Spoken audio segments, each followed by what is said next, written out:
Sejam muito bem-vindos a mais um episódio do podcast Além do Jaleco. E hoje um episódio especial, vamos falar sobre o Outubro Rosa. Doutoras, prazer ter vocês aqui com a gente. E antes de tudo, eu gostaria que vocês, se apresentassem, cada uma ali, contar um pouquinho da sua trajetória, da sua especialização, para que a gente possa iniciar esse bate-papo.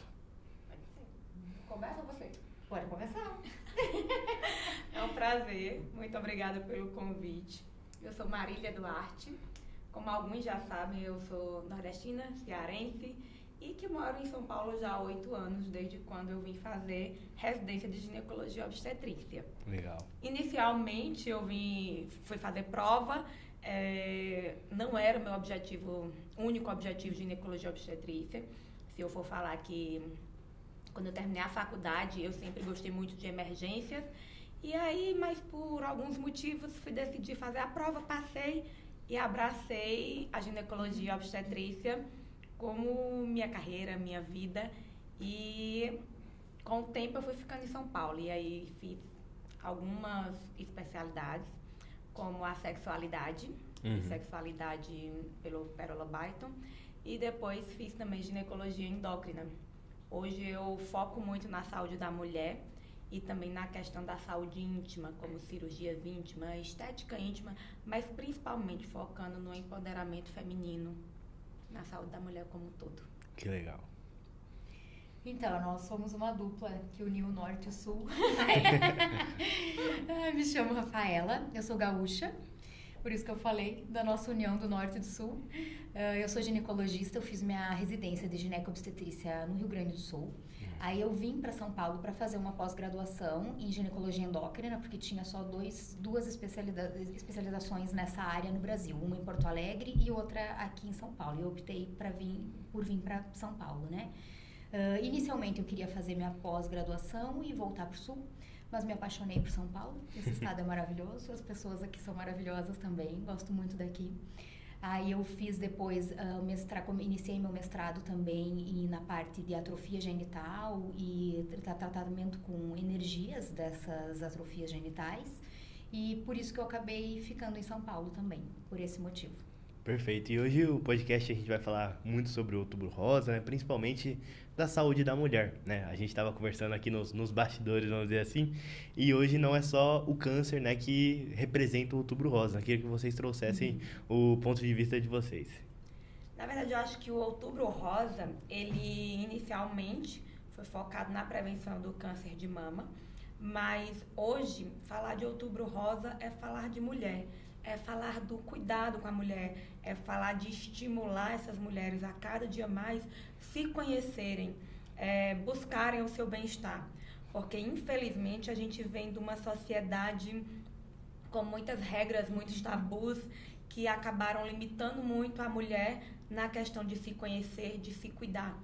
Então, o Outubro Rosa, eu acho que ele vem como uma reafirmação da mulher no geral, toda a sua saúde. Não só o câncer de mama, como hoje também a gente fala muito sobre o câncer do colo do útero e da saúde mental feminina, a saúde feminina como um todo, focando também o autoconhecimento, a questão hoje em dia da mulher no trabalho, que vem muito atrelado ao esgotamento físico e das principais queixas que a gente vê hoje também, que é a diminuição de libido, a questão sexual. Então, tudo está completamente ligado. E merece muita atenção e merece esse chamado para que as mulheres busquem se conhecer e busquem pessoas profissionais que possam lhe ajudar nessa jornada. Você, doutora? Acho que a Marília falou muito bem essa parte, A Outubro Rosa, inicialmente, tinha muito esse foco na saúde da mama, Mas a mulher, assim, é muito além disso, Claro que é muito importante a gente ter esse cuidado com a saúde da mama, essa parte mastológica mesmo, porém é muito além disso, Tem toda essa questão. Hoje a mulher também está totalmente inserida no mercado de trabalho e continua também com os afazeres domésticos, Criação dos filhos.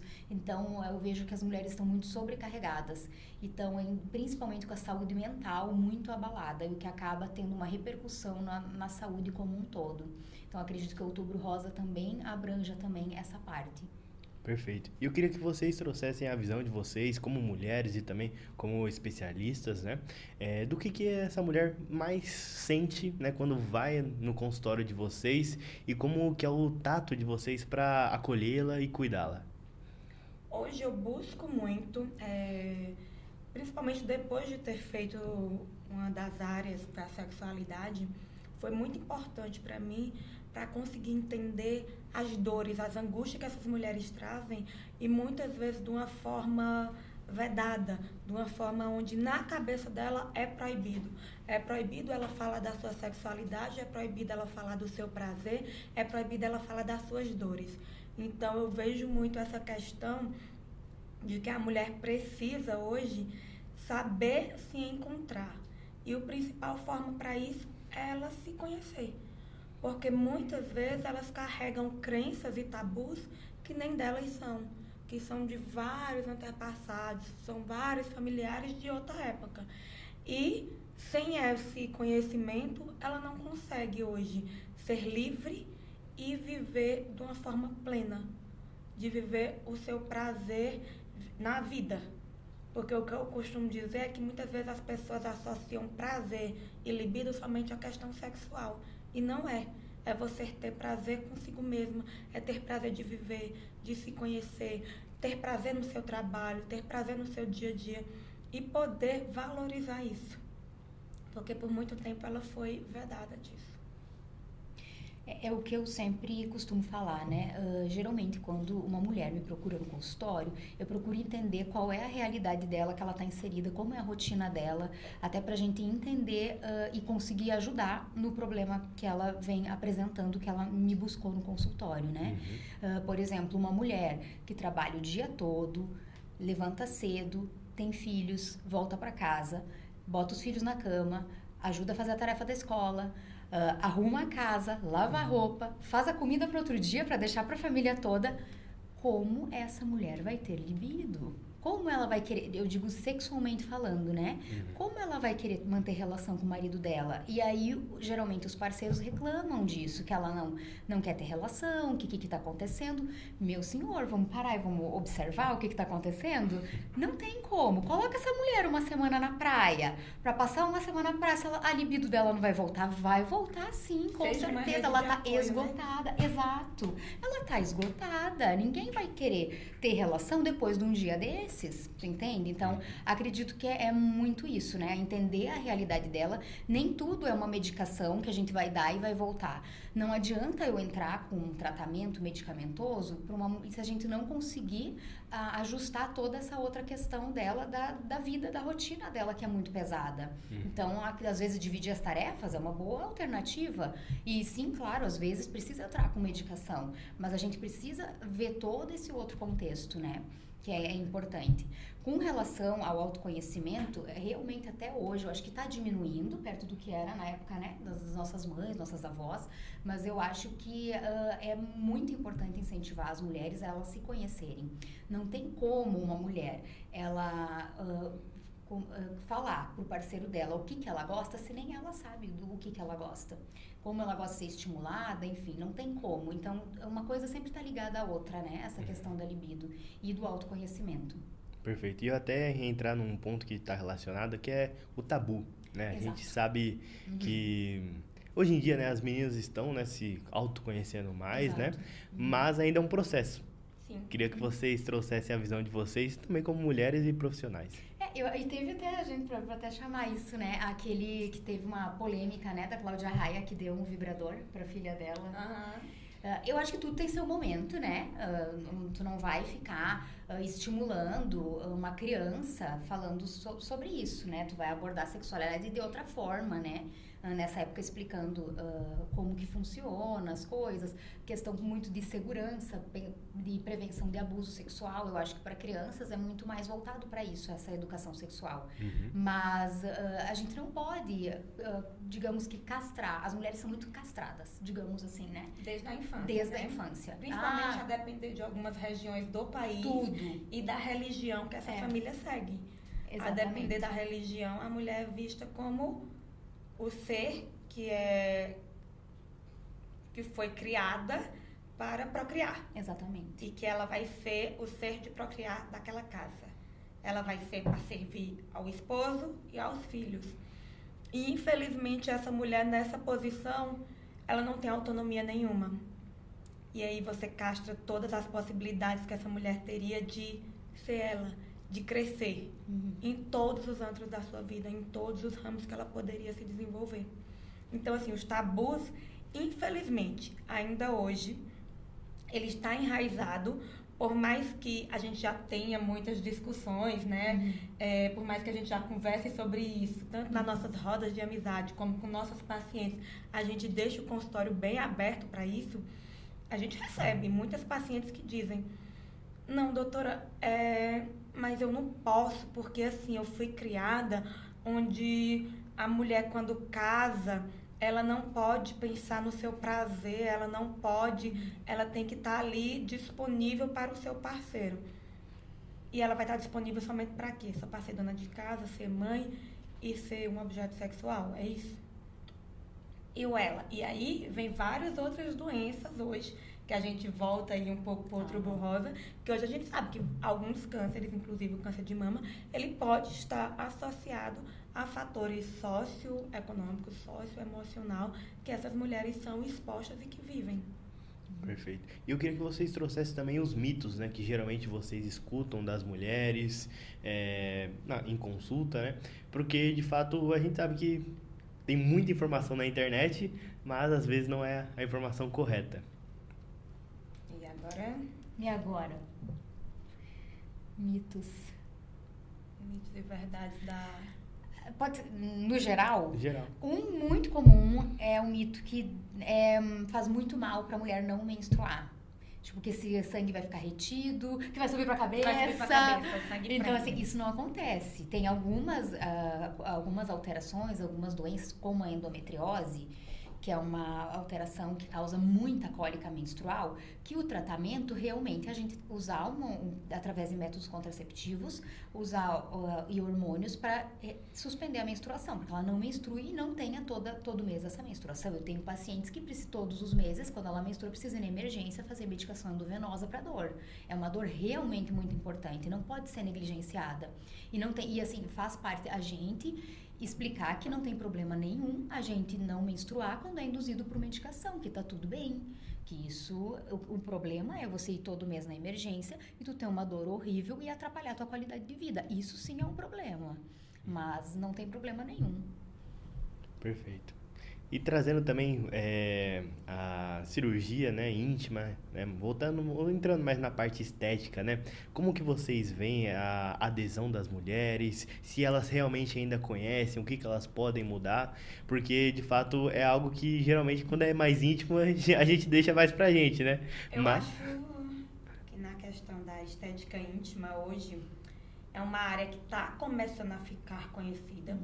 E que, infelizmente, as mulheres, elas têm ainda muita vergonha de falar sobre isso. Por quê? Foi ensinado que isso seria vaidade, certo? Igual a estética corporal está quebrando várias regras, vários tabus, a estética íntima, ela foi vista como uma vaidade. Só que o que eu vejo é que ela não é uma vaidade, ela é uma necessidade. Não vai ser todas as mulheres que têm indicação de fazer algum procedimento íntimo, não. Mas hoje, no mundo onde a gente tem visto várias mulheres que chegaram à obesidade por diversos fatores, inclusive os fatores psicológicos, depressão, ansiedade, e hoje, com a ajuda de medicações, com mudança de estilo de vida, tem perdido muito peso, isso também acarreta um desconforto na região íntima.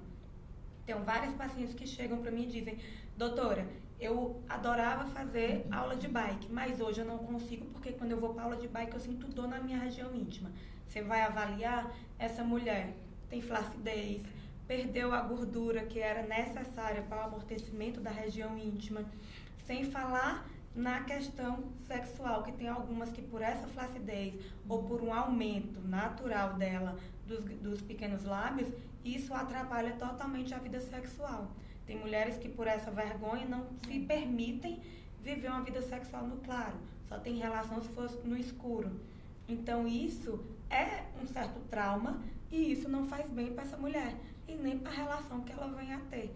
Então, é necessário hoje, na minha visão, que as mulheres se olhem como um todo. Do jeito que ela cuida do seu rosto, do jeito que ela cuida do seu cabelo, ela também olhe para a sua região íntima com carinho, com cuidado e que busque essa sua autonomia sobre o seu corpo como um todo. E não de uma forma onde muitas pessoas acham que é promiscuidade, é vaidade, que são coisas já desnecessárias, onde são julgadas de forma errada. Perfeito. E quais são os procedimentos mais comuns? Hoje, dos mais comuns que a gente tem está a ninfoplastia, que é a correção dos pequenos lábios e também, em alguns casos, dos grandes lábios. Mas a gente já tem vários outros, como preenchimento também, para ajudar a criar essa regiãozinha, melhorar a questão da flacidez. O botox também para as questões de dores, né? Vaginismo, tem mulher que tem desconforto. E também laser, radiofrequência também a gente usa para essa parte da estética íntima, técnicas de clareamento, então é um mundo à parte realmente. E não só na questão estética, né? Porque hoje a gente usa também muito o laser e a radiofrequência atrofia, na questão de atrofia vaginal, ressecamento vaginal, onde muitas vezes isso não acontece só na mulher que já está na menopausa. Isso pode acontecer na mulher da nossa idade, por uso de medicações, por algumas alterações hormonais, método contraceptivo. Que podem causar ressecamento vaginal, aí também a gente pode usar. São vários fatores. Inclusive, hoje eu tenho usado muito a radiofrequência para melhorar as queixas de incontinência urinária leve em pacientes que fazem atividade física de grande impacto. Como as pacientes que fazem atividade física com grande peso, como as do CrossFit. Isso melhora muito. Que legal. E eu queria também que vocês trouxessem pontos, hábitos que as mulheres devem ter para ter uma saúde ali melhor, que vocês consideram que são importantes. Eu acho que a atividade física é o principal. A atividade física, uma dieta assim mais uma alimentação saudável, exatamente, né? Não restringindo nada, mas assim, e também não comendo de tudo. Eu vejo que o carboidrato é uma coisa assim que tem um impacto absurdo na saúde íntima. Muito vilão. Quando não tem jeito, é visível assim. E eu percebo no consultório o quanto aumenta assim as queixas na época da Páscoa. É uma época que aumenta muito porque é quando a gente come muito doce, né? E eu adoro doce, então assim, eu sou suspeita pra falar. Não, né? Não mulher. Tem. Só que realmente tem um impacto absurdo. E a atividade física é em tudo, sabe? Ela melhora muito a saúde íntima, ela melhora a libido, ela reduz muito praticamente todos os tipos de câncer, não só de mama, mas pacientes que, por exemplo, têm uma atividade física intensa e elas tiveram um histórico de câncer de mama, se elas praticam essa atividade física realmente intensa, elas diminuem 50% a chance de recorrência. É muito grande. Então, assim, eu acho que são coisas que fazem toda a diferença. Atividade física, essa é incontestável para todas as pacientes, inclusive para as gestantes. Como eu atendo muito pré-natal, eu sempre indico. Atividade física é primordial, porque ajuda na sua qualidade de vida, como a Rafaela falou. A ingesta de água também, porque mulher bebe pouca água, principalmente porque quer ficar segurando xixi, não quer estar indo toda hora ao banheiro. A questão do que se usa hoje em dia na saúde íntima, evitar esse monte de cosméticos que se falam, perfumados, isso e aquilo. Vagina não é para ter cheiro de flor, gente. Exato. Vagina é para ter cheiro de vagina. Vagina vai ter o cheiro natural dela. Vagina vai ter a secreção fisiológica dela. E não adianta querer usar 1000 cosméticos que isso só vai prejudicar a sua saúde íntima. Dormir sem calcinha, usar calcinha só de algodão, evitar roupas muito apertadas. Então, assim, são pequenos cuidados no nosso dia a dia que faz total diferença. Olhar para o seu eu, olhar para a sua saúde de uma forma natural. Essa questão da secreção vaginal, que eu vejo muito, é meninas jovens, geralmente, né? Porque quando elas entram na menarca, quando elas têm a primeira menstruação, o ovário começa a funcionar, ela começa a produzir secreção na vagina. Até então, não tinha nada, a calcinha sempre sequinha. A partir dela vai começar a ter secreção, que é normal, é o que a gente espera que aconteça. E aí elas vêm consultar. Nossa, eu tô com corrimento. E aquilo incomoda muito, elas não querem ter aquilo. Aí eu falo, olha, se não tem nenhum critério, né, que pra gente pensar em alguma coisa patológica desse corrimento, coceira, um cheiro ruim, enfim, a gente explica, né? Geralmente eu explico quais são os critérios, né, pra gente pensar que é uma coisa ruim.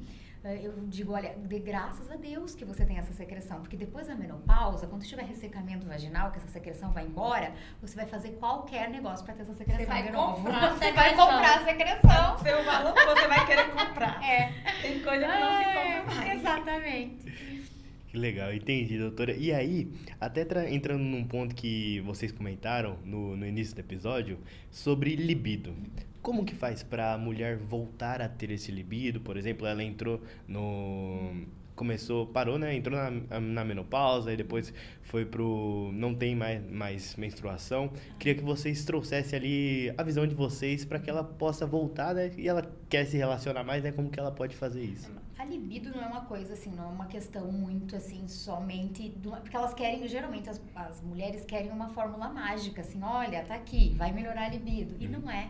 É uma coisa muito mais psicológica do que por medicação, né? Então a gente chama de erotizar a rotina, tentar pensar mais em sexo para querer ter mais relação.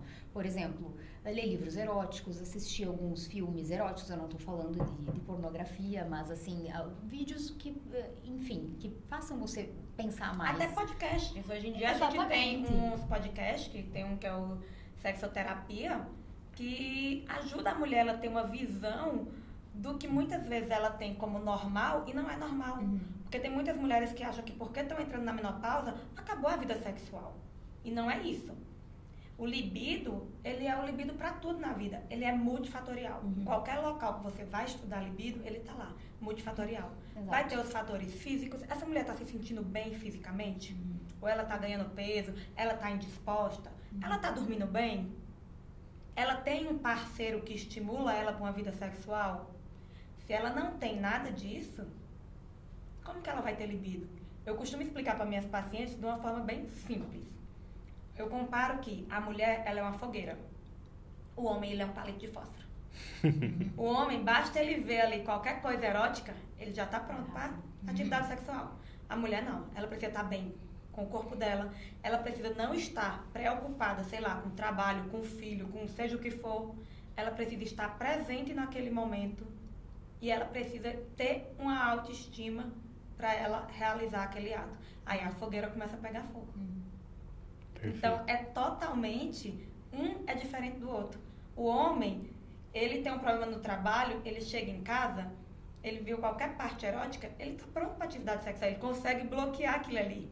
Ela não. Ela carrega tudo que ela tem de função para a cama.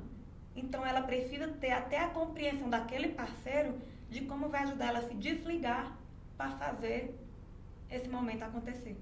Perfeito. Então, tudo isso está muito ligado à saúde mental, né? Tudo que a gente conversou aqui. Tudo. Queria que vocês falassem também um pouquinho sobre a saúde mental das mulheres, como que elas podem se tornar mais leves, né? Eu acredito que é tudo que a Marília falou também, né? Dessa questão da autoestima. Acho que terapia eu recomendo para todo mundo. Não tem como escapar. Tá no receituário. Tá no receituário. Terapia. Eu acho que não tem como, porque faz parte do autoconhecimento, né? Pra ela se conhecer bem, pra ela ter uma vida mais leve, pra ela poder fazer as coisas que ela gosta, que fazem bem pra saúde dela. Não é uma coisa assim, tipo um supérfluo. Realmente, eu acho que tudo é o contexto, né? Atividade física entra de novo, alimentação saudável. Ela tá feliz com ela, com o parceiro dela, com o trabalho principalmente, porque tem mulheres que odeiam o que elas fazem, então a gente passa mais do que 50% do nosso tempo trabalhando, então é muito difícil tu tá num trabalho onde você não gosta do ambiente, você não gosta dos colegas, você não gosta do que você faz. Eu acho que realmente isso atrapalha muito em todos os âmbitos da vida. E a saúde mental hoje, ela deve ser tratada como prioridade. E uma coisa que eu falo é que as mulheres, por ter sido muito tempo vista como o centro da casa, só que teve um tempo que essa mulher, além dela ser o centro da casa, ela só agregou mais funções. Hoje ela trabalha em jornadas de tempo igual a do homem, exaustivas. E o que eu vejo em muitas é que elas buscam um perfeccionismo. E é entender que esse perfeccionismo não existe. Não existe o perfeito. E junta que hoje a rede social ela cobra muito da gente, cada vez mais. Então junta o perfeccionismo que você já imaginava, já idealizava, junta com a rede social que você vive para se comparar ou a querer algo mais. E muitas vezes, como a Rafa falou, você não está inserida no local onde você desejou e almejou. Então, isso hoje leva rotineiramente a pacientes estarem desenvolvendo depressão, ansiedade, burnout e vários outros distúrbios psicológicos. A terapia é o primeiro remédio para isso, antes até dos remedinhos oficiais. Não tem como. Claro que tem toda uma avaliação que a gente precisa fazer hormonal também, né?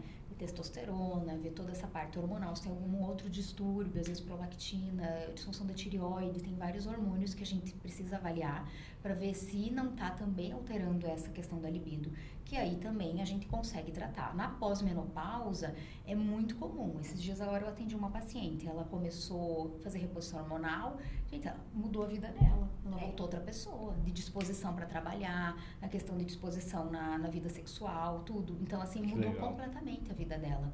Então, é isso que tem que avaliar todas as áreas. Não é o contexto de que a mulher é a fogueira. Exato, mas ela é a fogueira. Fogão a lenha, né? Ela precisa de vários paizinhos ali, tudo alinhado. Tudo alinhado. Para poder funcionar. Exatamente. Perfeito. E eu queria que vocês falassem sobre a reposição hormonal, né? Que chega um momento, né, da vida que precisa fazer, né? E eu queria entender se é para todo mundo, se é para todas as mulheres ou tem algumas ressalvas.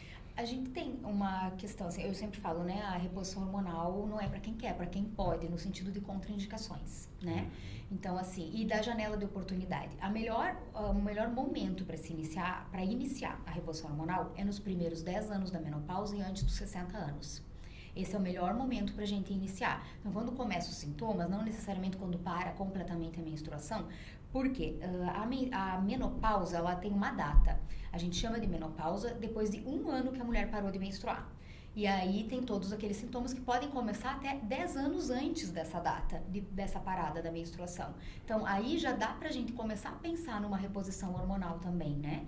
Então, claro que tem que ver se ela nunca teve um histórico de AVC, de infarto, se tem histórico de trombose, histórico de câncer, histórico pessoal de câncer de mama, que é dependente de hormônio. Tem várias coisas que a gente precisa avaliar que são contraindicações ao uso do hormônio.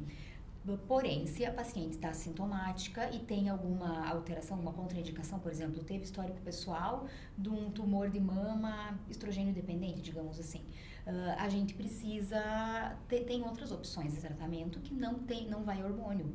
Então, precisa passar em avaliação para reduzir esses sintomas, porque eles alteram muito a qualidade de vida. Altera o sono, altera a questão emocional, dá muita labilidade emocional, altera a libido. Então, assim, realmente é um momento bem crítico da vida da mulher, assim, porque os calores que às vezes elas ficam muito constrangidas porque do nada elas começam a suar.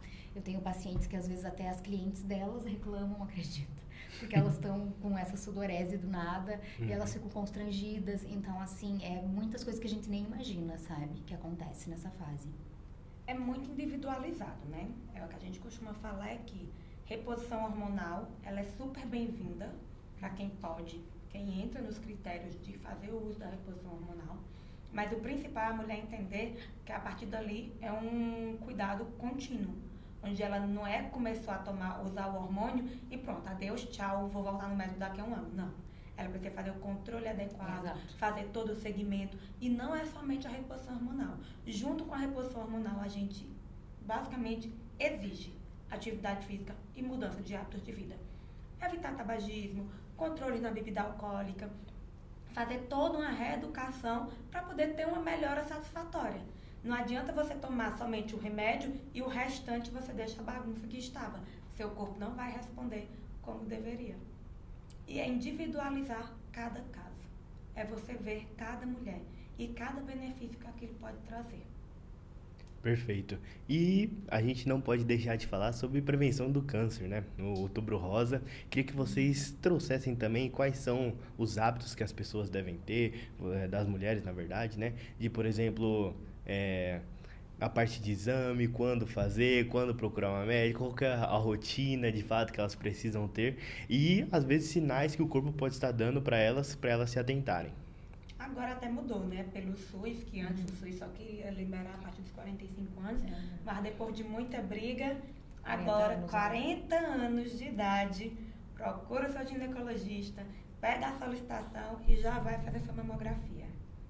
Isso é primordial. E pacientes que têm histórico familiar de algum familiar próximo que teve câncer de mama antes dos 40, deve iniciar a mamografia com 35 anos.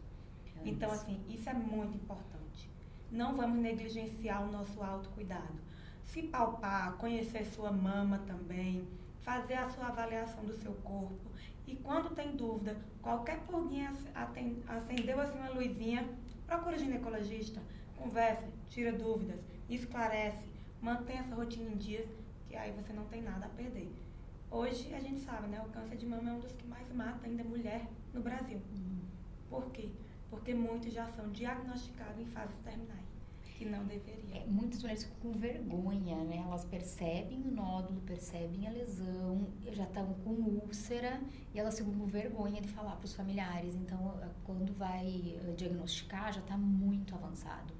Então, acho que é isso, né? A prevenção, né? A ideia da mamografia é pegar aquele tumor numa fase muito inicial, que você não precisa nem fazer uma cirurgia radical, você tira um setor, somente praticamente o nódulo, e não precisa fazer uma cirurgia radical, né? Então, essa é a ideia da mamografia, que é um exame de rastreio, assim como o Papa Nicolau, que agora também o Papa Nicolau mudou essa questão agora da avaliação, que também tem a genotipagem para HPV, que está vindo para o Brasil, já fora do Brasil isso já é usado há muito tempo, porém agora a gente também vai começar a ser oferecido pelo SUS no Brasil. Ainda não começou, não está ainda difundido, mas aumenta muito realmente a eficácia desse exame, né?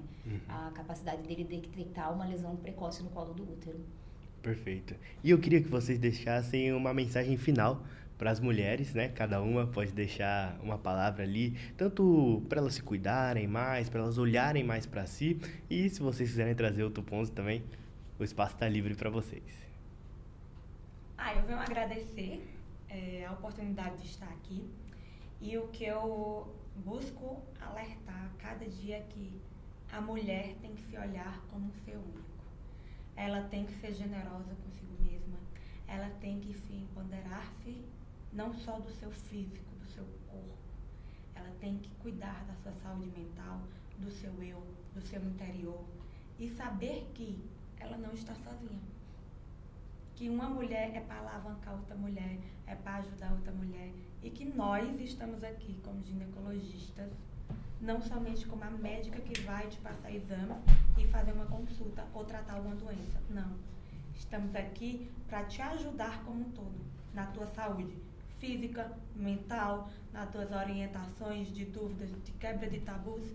Entender que essa mulher ela só precisa ser livre para viver com plenitude. Também queria agradecer a oportunidade. Essa é na verdade, um projeto meu e da Mari há muito tempo de fazer, né, esse podcast juntas. Eu queria agradecer a oportunidade por esse dia, para a gente estar aqui.